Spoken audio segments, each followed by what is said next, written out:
જમ્મુ કાશ્મીરમાં આતંકીઓ દ્વારા કરાયેલા હુમલા બાદ ભારત દ્વારા પાકિસ્તાન સામે બદલો લેવાયો હતો, જેને લઈ ભારત અને પાકિસ્તાન વચ્ચે યુદ્ધ જેવી સ્થિતિ સર્જાઈ હતી અને હાલ ભારત અને પાકિસ્તાન વચ્ચે યુદ્ધ વિરામ થયો, પરંતુ પાકિસ્તાનનો ફરી યુદ્ધ વિરામનો ભંગ કરી ફાયરિંગ શરૂ કર્યું ત્યારે આમ આદમી પાર્ટી દ્વારા તિરંગા યાત્રાનું આયોજન કરાયું હતું। જમ્મુ કાશ્મીરના પહેલગામ ખાતે પ્રવાસીઓ પર આતંકીઓ દ્વારા કરાયેલા હુમલા બાદ પાકિસ્તાનમાં આતંકવાદીઓના ઠેકાણા પર ભારતે એર સ્ટ્રાઇક કરી હતી, જેને લઈ ભારત અને પાકિસ્તાન વચ્ચે યુદ્ધ જેવી સ્થિતિ સર્જાઈ હતી। જોકે શનિવારે અમેરિકાની મધ્યસ્થી બંને દેશો વચ્ચે યુદ્ધ વિરામ થયું છે ત્યારે આમ આદમી પાર્ટી દ્વારા તિરંગા યાત્રાનું આયોજન કરવામાં આવ્યું હતું। ભારતીય સશસ્ત્ર સેનાને વંદન કરવા માટે આજે તિરંગા યાત્રા આયોજન કરાયું હતું। તિરંગા યાત્રા સાગર કોમ્યુનિટી હોલથી કારગિલ ચોક સુધી પહોંચી હતી, જે તિરંગા યાત્રામાં મોટી સંખ્યામાં લોકો જોડાયા હતા। આજે સુરત શહેરની અંદર આમ આદમી પાર્ટીના સંગઠન દ્વારા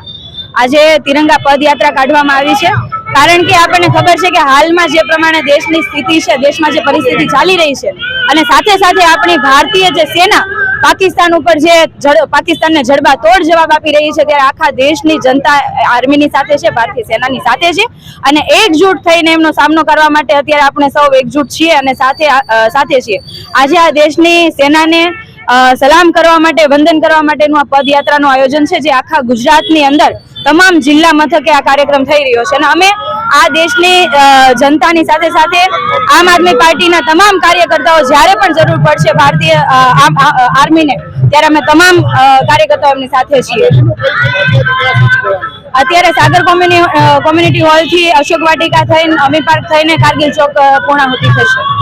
આજે સમગ્ર દેશની અંદર જે 24 તારીખે પહેલગામની અંદર જ્યાં આતંકવાદીઓ દ્વારા હુમલો કરી અને 26 જેટલા ભારતીય નાગરિકોને મારી નાખવામાં આવ્યા, ત્યારબાદ આપણી ભારતીય સેનાએ પરાક્રમ દેખાડી અને આવા આતંકવાદીઓનો સફાયો કરવા માટે ઓપરેશન સિંદૂર દ્વારા જડબાતોડ જવાબ આપવામાં આવ્યો છે। આ ભારતીય સેના દ્વારા આ ભારતના દુશ્મનને, આ આતંકવાદીઓનો જડમૂળથી સફાયો કરવા માટે